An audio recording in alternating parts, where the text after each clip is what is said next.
Is a man not entitled to the sweat of his brow? One man in particular thinks he is and went to great lengths to make that a reality. There's a whole world deep under the sea and away from the so-called parasites of the world. The question is the so-called product of his brow an Adam Angel or just a spliced-up abomination? Let's find out together, shall we? Now, would you kindly get comfortable as you prepare to watch my review of Bioshock? Thanks, Bio.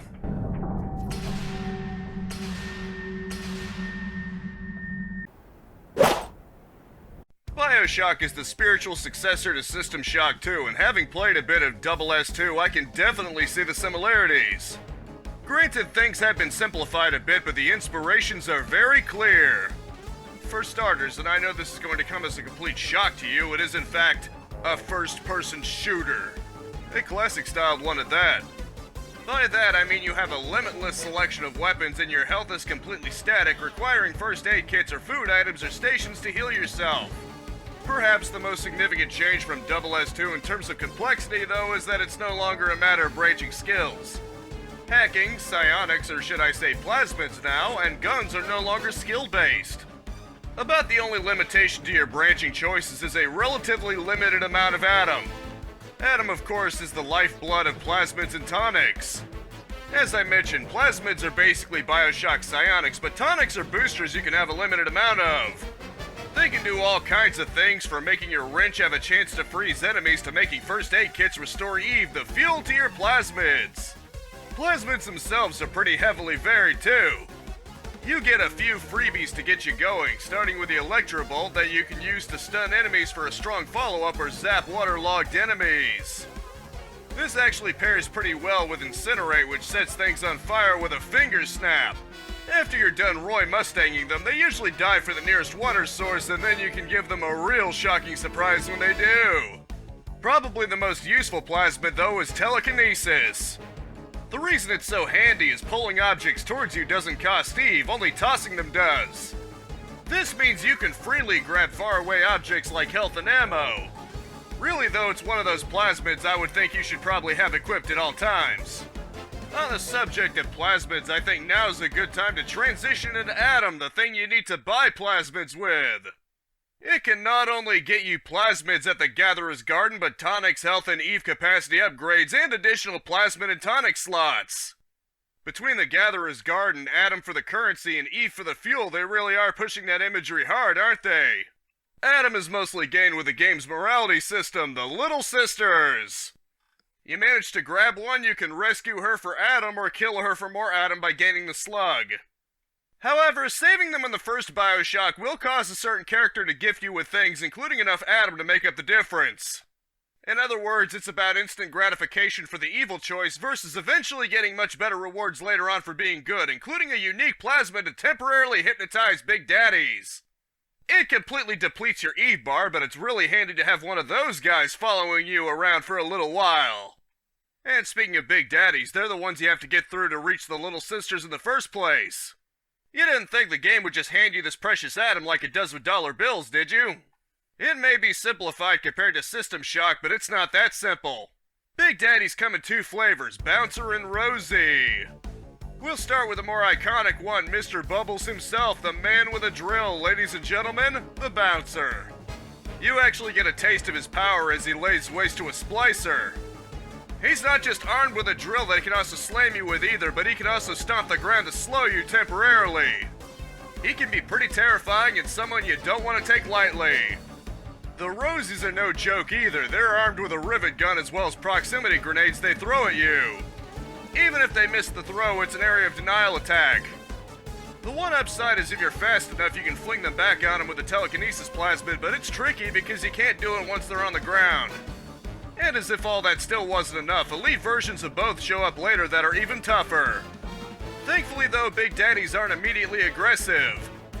Unlike the various splicers, they're actually passive by default. They'll get a little angry if you get too close to their little sister, but they won't attack unless you attack one of them first. If they're alone and you get in their way, they'll humorously bat you aside harmlessly. I mentioned you can use a plasmid to hypnotize one too. Don't get any ideas and think you can use that to easily get his little sister. She'll run off and prevent you from grabbing her. It has to be a killing blow for her to mourn his death, which is actually kinda sad. Of course, in my case, it's more like I die over and over until I get lucky. This is actually another significant way the game is simplified compared to SS2, and arguably the one that dulls the difficulty the most. You can be reconstructed to the nearest Vita chamber like SS2, but unlike that game, it's completely free here. The one downside is that you get revived with diminished health and Eve. Still, it's a free resurrection and things like Big Daddies remain damaged, so you can just throw yourself at them over and over until you succeed. The one slight downside to that strategy is that aggressive splicers tend to respawn. And I think it's time to finally move on to splicers, the aggressive little hopped-up basic enemies of the game. They come in a vast variety of types, but they're all fairly nasty in their own way. Thuggish splicers are the least threatening and probably the most common, just opting to beat you over the head with melee attacks. Leadhead splicers, though, tend to be armed with pistols and machine guns. Like any hit-scan weapon in a game with static health, they can be a giant pain. Then you've got nitro splicers that tend to run and toss bombs behind them. You can use telekinesis to hurl their bombs back at them or trick them into throwing their payload at a nearby Big Daddy. Spider splicers like to hang off the ceiling and throw hooks at you or just melee you with them. One nice thing though is that a research bonus gives you a chance to loot their organs as first aid kits. More on that later though. For now, let's move on to the final splicer, the Houdini splicer. Now you see them and now you don't. They like to teleport around and throw fireballs at you. Thankfully, all splicers are vulnerable to anti-personnel rounds, one ammo type you can get for your pistol and machine gun. This is probably a good time to get into the weapons here. You get a basic wrench for a melee weapon, but then you graduate on a pistol, shotgun, machine gun, and rocket launcher, pretty standard for FPSs. The two special weapons are the chemical thrower and the crossbow. Each weapon has different types, of course. As mentioned, the pistol and machine gun have anti-personnel rounds, but they also have armor piercing for bots and the like. The shotgun has electric and exploding rounds, while the rocket launcher has grenades, proximity grenades, and heat-seeking missiles. The chemical thrower comes in fire, ice, and electric flavors, while the crossbow has standard, incendiary, and trap bolts. You also get a special tool in the weapon slot, the research camera. The idea is that you take pictures of any potential threat to gain research points on them. Getting multiple subjects, getting an action shot, and having not taken a picture before all contribute to the score. While you can technically take pictures of dead subjects, it's not going to get you very many points. It uses limited film, but once you level up on a subject, so to speak, it provides bonuses. As mentioned before, you want to research spider splicers to get the bonus of possibly looting first aid kits out of them. Generally, though, it's damage bonuses, but it also has some other useful things like the Houdini splicer actually giving you a tonic to be invisible when you're standing still. It's very handy if you accidentally trip an alarm and want to remain not shot for the duration of it, since the security drones lack infrared apparently. Speaking of alarms, cameras return from SS2. You can still destroy them to stop them from raising an alarm, but now you can hack them to get them on your side. I'd say it's always worth it to be able to lure splicers over there and have the security dive bomb them. When an alarm is pulled, flying drones with machine guns will keep spawning until the alarm is over, or you end it at a specific spot for money. The bots themselves, though, can also be hacked to work for you one at a time. Since we're on the subject, there's also Circus of Value vending machines that sell general goods, bandit machines that sell ammo, and machines you can craft things out of components with. Each one can be hacked to get more for your buck, or materials. There's also saves you can hack, but they tend to be among the hardest to crack. Thankfully, you can also get an auto-hack tool, and I suggest you save it for safes and cameras. The hacking minigame in question is a system of pipes where you have to redirect water to a point. Initially, it isn't so bad, it's just a race against the clock. It got significantly more frustrating, however, when it started getting flooded with alarm and overload tiles. A lot of it became a matter of luck, sometimes having no viable path if you don't get the right pipe before the water starts flowing at all. I later learned that freezing the machine will make the water flow more slowly, which is my bad. Still though, I much prefer Bioshock 2's hacking minigame that's just a matter of reflex. Probably didn't help that I felt personally compelled to hack everything in sight, even if I ended up not using it. You definitely want to hack healing stations though, not only to heal yourself for cheaper, but to poison injured splicers that try to use it. This usually finishes them off and is always funny to look at. There's more to it than this, but I think I've droned on long enough. Despite the mildly annoying hacking minigame, the gameplay is very solid overall. There are times where it's risk versus reward, like attacking a certain character for a chance to unlock his treasures, and the free resurrection practically guarantees that you can beat your head against the wall and eventually win. While it's mostly simplified compared to SS2, that doesn't mean it's bad by any means. It plays mostly like a classic FPS with some element of depth like crafting and hacking, and I can greatly appreciate that.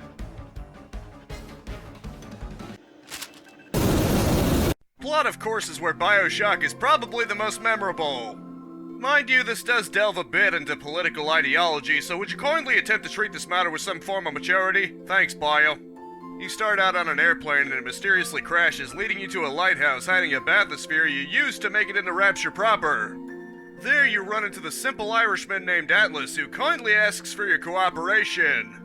Andrew Ryan built Rapture to be free from things he considers parasites, people who take what isn't theirs for things like taxes and the like.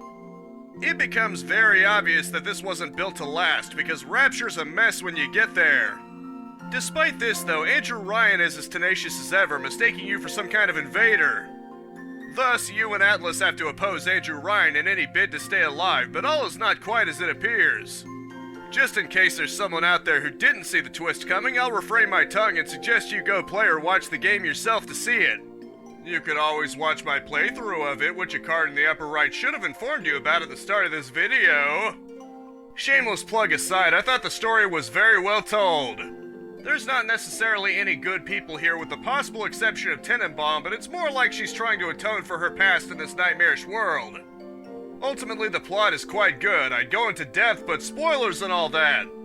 It shows how ideological extremes can always be very detrimental, but it doesn't always paint one side as purely evil. It shows Andrew Ryan's ideals away from authority and what he started justifying over time to maintain his utopia. That being said, the guy opposing him is a straight-up villain, only pretending to care about the people Andrew Ryan left behind in order to essentially weaponize them against him. Even better, most of the details of the story are told in audio tapes. I appreciate the Doom 3/Metroid Prime method of storytelling where it's mostly optional. In addition, you occasionally get to see ghosts of the past, which is a nice touch. I'd say it's well worth listening to the audio tapes, and I did it as much as I possibly could. Still, it was nice to not be beaten over the head, which makes the game infinitely more replayable than if it was all mandatory cutscenes you have to watch every single time. Plot definitely gets my approval in a big way.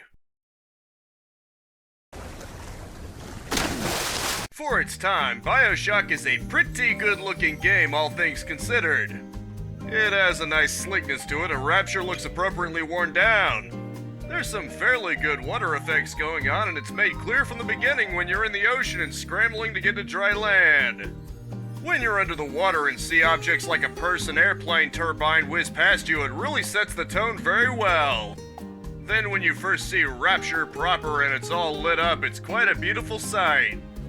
Arcadia is easily the best representation of the game's environments, with beautiful green shrubbery due to serving as the epicenter of Rapture's oxygen needs.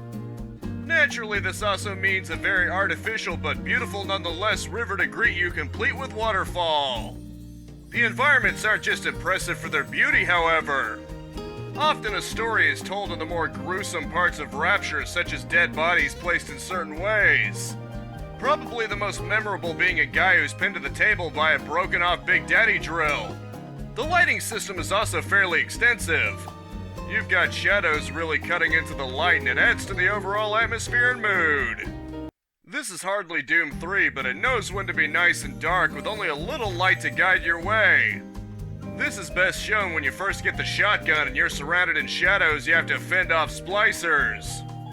Of course, this is a 360/PS3 era game, so not everything looks spectacular today.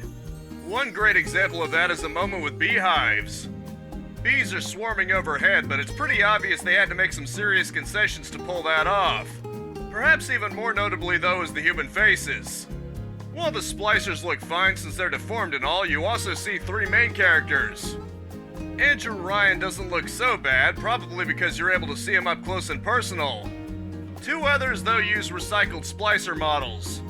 I'd guess it was a matter of budget and time, and while you never really get a good look at one of them, the other one you see just close enough to make it obvious it's a splicer model. It's not exactly enough to harm the overall presentation, but it's definitely something to note, and it's one thing Bioshock 2 definitely did better. The voice acting might be the highlight of the characters, though. Even minor characters and their audio logs were a real treat to listen to. It's also common to hear splicers mourning something or another, and Sander Cohen in particular is the delightful sociopath you'll love to hate. If anyone from this game's got Joker from Batman energy, it's definitely him. Then of course you've got Atlas, Tenenbaum, and a host of others. The little sisters with their sweet girl voices with a demonic aura that manage to both tug at the heartstrings and greatly disturb simultaneously. Really though, the presentation is overall very good. While the graphics have aged just slightly, being 2 console generations old by this point, the personality and atmosphere really carry it through. They really pushed hardware at the time as best they could, and the result is a delightfully memorable game that is both beautiful and highly disturbing.